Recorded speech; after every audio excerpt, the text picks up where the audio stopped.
Hey guys, welcome to another episode of Amber Unfiltered. I'm on fire today. I'm on video number 3. Please phone don't die on the storage. So today I wanted to talk to you guys about something a little personal. I wanted to talk to you guys about pressure that we put on ourselves and like society and other people put on us. But before I do that, don't forget to like, comment, and subscribe. Also, if you want to cash at me at Amber Unfiltered Show, that'd be greatly appreciated. So I actually opened up to my husband about this yesterday, and I was like, maybe I'll share. I was like, I'm feeling a little bit vulnerable. I'm feeling like I want to give y'all some of my tea.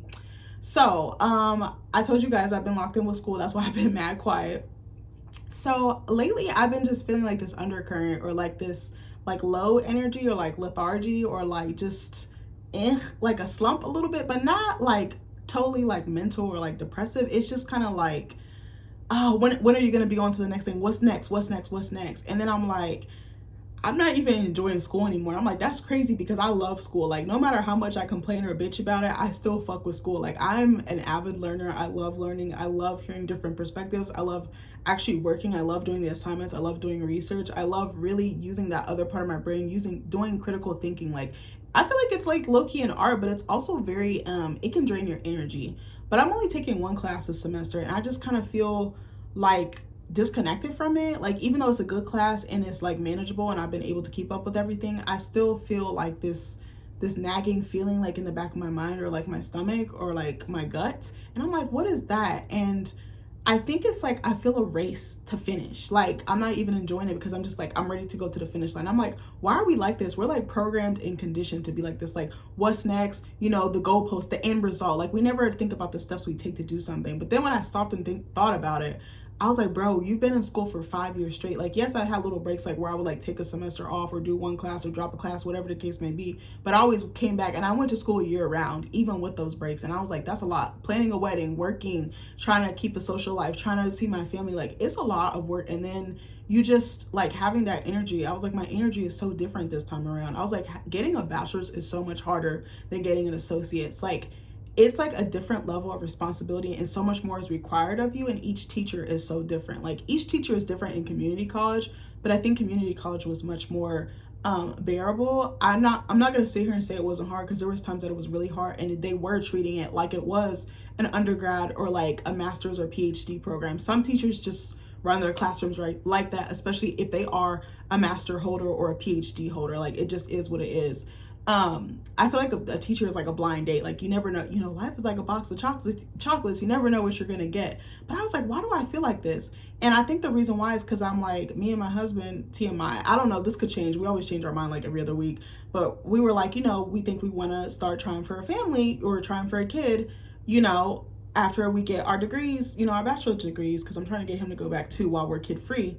And I think I'm just like, oh, I really want the kid, but I really want the piece of paper. But if I hurry up, I can get to the kid. But it's like, but that shouldn't be the only reason why I get the piece of paper. You know what I'm saying? But it's just like a goal. Like, and it's just like taking the fun and the joy out of it for me. And I'm like, what if I miss my blessing, or what if I miss an opportunity or miss the chance to really sharpen on my craft like I've been doing? Like, I was just like, what is that?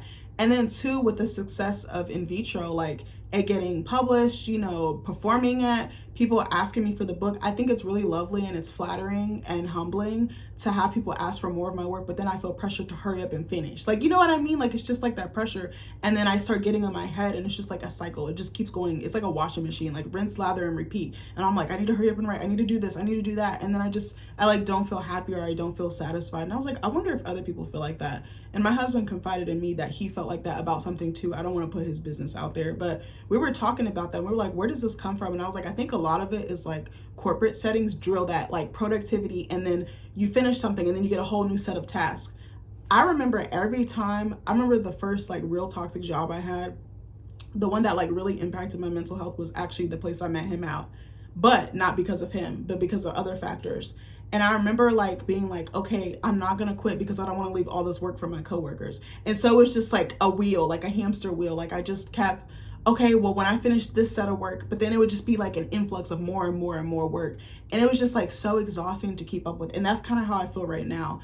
And so me and Nick talked, and I was like, he was like, maybe you should just take one class. And I was like, but then it's going to take me longer to get my degree. But would I rather be slow and steady and be like a slow burn and just like really enjoy it and take my time and not rush it? Or would I rather just rush it and then be miserable and then look back on this experience and not, you know, have enjoyed it and not really taking the time to absorb it. And I feel like I have a hard time of being present, of being in the moment. Like my mind is always racing. I'm always on to the next. Like, what am I doing tomorrow? Okay, I have a paper due. I need to write one paragraph. Then I need to, I need to work in the morning on it, and then I need to work in the afternoon. Like I push myself, but I was like, that's too much. Like I need to slow down, and I need to learn to listen to myself. And one of the realest things my husband just ever said to me, he was like, when you're running a race, he was like, you don't have to, what did he say? He said, you don't have to stop, but you can slow down.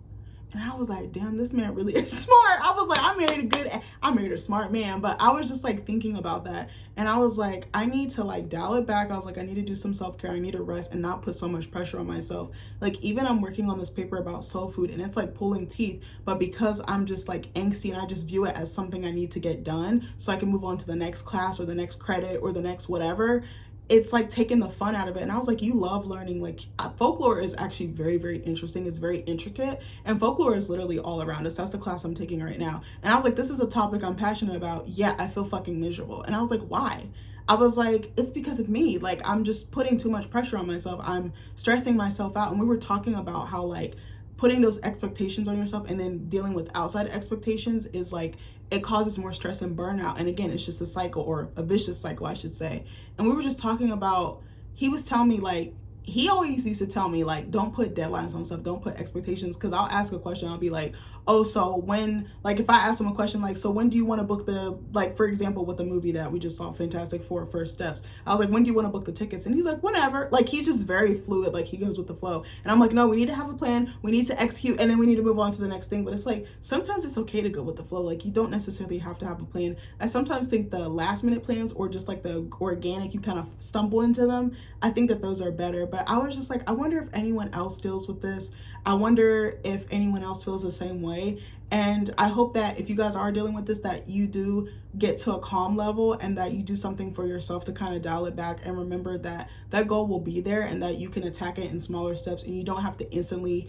One of my friends put it so well. She was like, we live in a microwave society. Like literally we want instant results on everything. One of my really good friends, Adria, she always used to say to me, even with instant stuff, you have to take time to make it. Like she'd be like, if you want instant noodles, you still got to boil the water, you still got to get the hot water, you still got to microwave it, you still got to stir in your seasoning packet. And I was like, oh, that always stuck with me. So like, just, we gotta like take better care of ourselves and not be so focused on going and producing. I think that's kind of like why I kind of feel like I struggled in corporate environments, because it's just always about profit and production, like, or productivity. And I did not like that. Like, I think I am a very results driven person, but it needs to feel organic and it needs to feel right in my gut, and it needs to not kill me, like kill my energy or kill my soul, if that makes sense. But anyways, let me know what you guys think about this video. If you guys are going through this, I'm rooting for you. I hope you find something that brings you joy, even if it's something small, like ordering food from your favorite restaurant, going to the movies, going on a date, going for a walk, just little things to like take care of your mind and take care of